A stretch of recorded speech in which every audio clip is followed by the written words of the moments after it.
नमस्कार मित्रांनो, मी ओमप्रकाश उडान. आपण पाहतात वास्तव न्यूज मराठी. वास्तव न्यूजमध्ये सर्वांचं हार्दिक स्वागत करतो. गेल्या 3-4 दिवसापासून आपण बघतो आहोत महाराष्ट्रभरासह जालना जिल्हा आणि इतर जिल्ह्यामध्ये अवकाळी पाऊस, गारपीट, वादळ वारे यानं शेतकऱ्यांच्या शेती पिकांचं प्रचंड असं नुकसान केलं.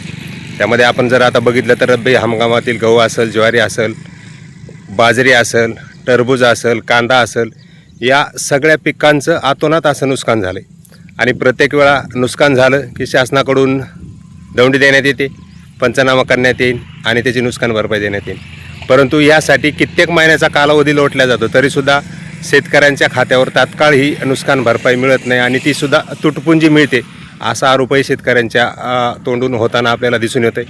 आज आपण आलो आहोत एका शेतामध्ये पिकासह फळबागामधील असेल, मोसंबी असेल, डाळिंब असेल, चिकू असेल, याचबरोबर आंबे जे आहेत त्या आंब्याला कैऱ्या मोठ्या पद्धतीने ह्यावेळेस आल्या होत्या, परंतु त्यासुद्धा या अवकाळीने हिरावून घेतल्यात आणि शासनानं शेतकऱ्यांना तात्काळ पंचनामे करून नुकसान भरपाई द्यावी अशी मागणी जी आहे ती होत आहे. हे आपण बघतोय, ह्या शेतकऱ्यांनी जो आहे तो गहू काढला आहे आणि गेल्या 3-4 दिवसापासून हा जो अवकाळी पाऊस सुरू आहे, या अवकाळी पावसामुळं हा गहू त्यांनी कापून ठेवला आहे, परंतु त्याचं खळं जे आहे ते त्याला करता आलं नाही आहे आणि या 2-3 दिवसापासूनच्या पावसामध्ये हे पूर्ण जो गहू आहे याचं पूर्ण नुकसान झालेलं आपल्याला दिसून येते.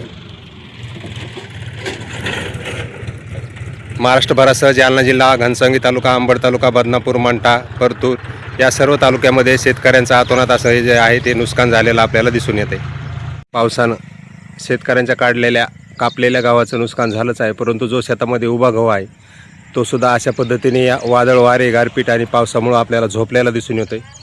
यामुळं शेतकरी दिवसेंदिवस या नैसर्गिक संकटाच्या आपत्ती येत असल्यामुळे पुरता हादरला आहे आणि शासनाकडूनही मात्र तुटपुंजी नुकसान भरपाई जी आहे ती देण्यात येते. हे बघतोय आपण, हे गहू जो आहे तो अशा पद्धतीने आपल्याला वादळी वाऱ्यामुळे झोपल्याचं दिसून येते.